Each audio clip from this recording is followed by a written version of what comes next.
Hi children, இப்போ நம்ம exercise 4.2ல second one பார்க்கலாம். If selling an article for rupees 810 cost 10% loss on the selling price, then find its cost price. என்ன கொடுத்திருக்காங்க? ஒரு ஆர்டிக்கலோட selling price வந்து 810 கொடுத்திருக்காங்க. அப்ப 810 rupeesக்கு விற்கும்போது அவங்களுக்கு என்ன ஏற்படுது? 10% வந்து லாஸ் வருது. ஸோ அதோட காஸ்ட் ப்ரைஸ் என்ன அப்படின்னு கேட்டிருக்காங்க. ஓகேவா? ஓகே, இப்போ நம்மளுக்கு என்னென்ன கொடுத்துருக்காங்க? செல்லிங் ப்ரைஸ் கொடுத்துருக்காங்க. So selling price equal to rupees 810. அடுத்து லாஸ் பர்சன்டேஜ் கொடுத்துருக்காங்களா? ஸோ லாஸ் பர்சன்ட் எவ்வளோ? 10%. நம்மளுக்கு கொஸ்டின் என்ன கேட்குறாங்க? காஸ்ட் ப்ரைஸ் வந்து கேட்குறாங்க என்னன்னு சொல்லிட்டு. ஸோ காஸ்ட் ப்ரைஸ் கண்டுபிடிக்க என்ன formula? So cost price is equal to 100 divided by last என்ன போடுவோம்? 100 minus last percentage into selling price. So இதான cost price கண்டுபிடிக்க ஃபார்முலா. So 100 அப்படியே ஃபார்முலாவில் சப்ஸ்டிட் பண்ண வேண்டியதான். 100 divided by 100 minus last வந்து எவ்வளோ? 10% into selling price எவ்வளோ? 810. So 100 divided by 100 minus 10 வந்து 90 into 810. 0 divide பண்ணலாம். So 9 9s are 81. So cost price வந்து எவ்வளோ? rupees 900. Next third one. If the profit earned on selling an article for rupees 810 is the same as loss on selling it for rupees 530, then find the cost price of the article. Question என்ன கொடுத்துருக்காங்கன்னா, ஒரு பொருளை வந்து 810 rupeesக்கு நான் விற்கும்போது அவருக்கு லாபம் கிடைக்குது. அதே பொருளை 530 ரூபாய்க்கு விற்கும்போது லாஸ் ஆகுது. அப்போ அந்த லாபமும் இந்த லாஸும் வந்து ஈக்குவல் அப்படின்றாங்க. அதாவது என்னென்னா, ஒரு பொருளோட விலை 100 ரூபான்னு வச்சுக்கோங்களேன். அதை நான் 110 ரூபாய்க்கு விற்கிறேன் அப்படின்னா எனக்கு எவ்வளோ ப்ராஃபிட் வரும்? 10 ரூபா. அதே 100 ரூபா பொருளை நான் 90 ரூபாய்க்கு கேட்குறேன்னா என்ன லாஸ் வரும்? 10 ரூபா. அப்போ ப்ராஃபிட்டும் 10 rupees, லாஸும் 10 rupees. So equal. So அதே தான் இங்கேயும் சொல்கிறாங்க.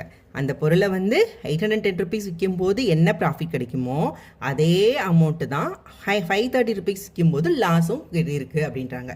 அப்போ காஸ்ட் ப்ரைஸ் என்ன அப்படின்னு கேட்குறாங்க. ஸோ பார்க்கலாமா? ஸோ நம்மளுக்கு என்னது? நம்மளுக்கு காஸ்ட் ப்ரைஸ் நம்மளுக்கு தெரியாது அப்படின்றனால நம்ம என்னென்னு எடுத்துக்கலாம்? காஸ்ட் ப்ரைஸ் ஈக்குவல் டு வழக்கம் போல் என்ன வச்சுப்போம் நம்ம? எக்ஸ். தெரியாது, அதனால் வந்து rupees x அப்படின்னு எடுத்துக்கலாம். இப்போ ப்ராஃபிட்டில் விற்கிறது. So selling price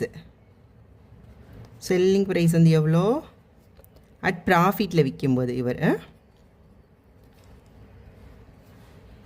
rupees 810. Okay, அப்போனா ப்ராஃபிட் எவ்வளோ?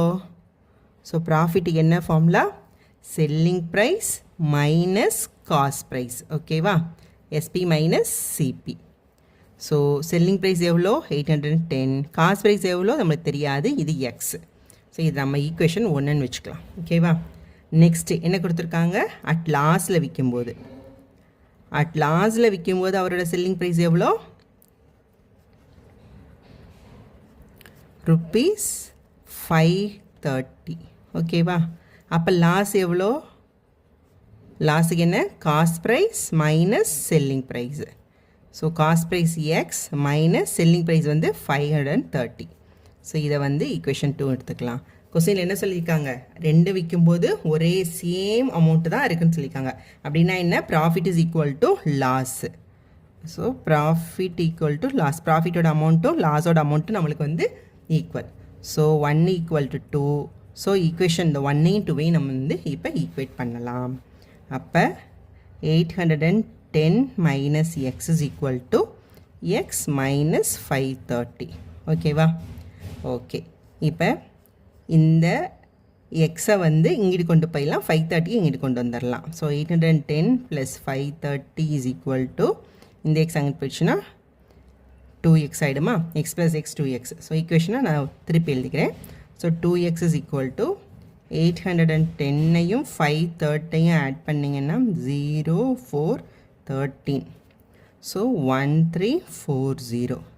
So x is equal to 1340 divided by 2 is equal to, so 12 divide பண்ணா 6 times 7 0, so 670. ஓகேவா? ஸோ எக்ஸ்ன்றது என்னது? Cost price. So cost price is equal to rupees 670. So நம்மளுக்கு ஒரு கொஸ்டினில் என்ன கேட்டிருக்காங்க? Cost price of the article தான் கேட்டிருக்காங்க. காஸ்ட் ப்ரைஸ் 670 கண்டுபிடிச்சிட்டோம். இப்போ இதுக்கு கரெக்டான நம்ம சம் வந்து நம்ம போட்டிருக்க சம் கரெக்டானு பார்க்கலாமா? இப்போ என்ன கொடுத்துருக்காங்க?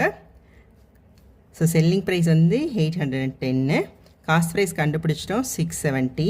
அப்போ அவர் எவ்வளோ ப்ராஃபிட் கிடைக்குது? 0. ஸோ 4 7 140 ருப்பீஸ் வந்து ப்ராஃபிட் கிடைக்குது. ஓகே, இதே லாஸில் விற்கும்போது காஸ்ட் ப்ரைஸ் 530, லாஸ் வந்து cost price 670, selling price 530. So 041. ஓகேவா? கரெக்டாக இருந்துச்சு பார்த்தீங்களா? அப்போ காஸ்ட் ப்ரைஸும் வந்து ப்ராஃபிட்டும் 140, லாஸும் 140. So 140 is equal to 140. So நம்ம கண்டுபிடிச்ச ஆன்சர் வந்து கரெக்ட்.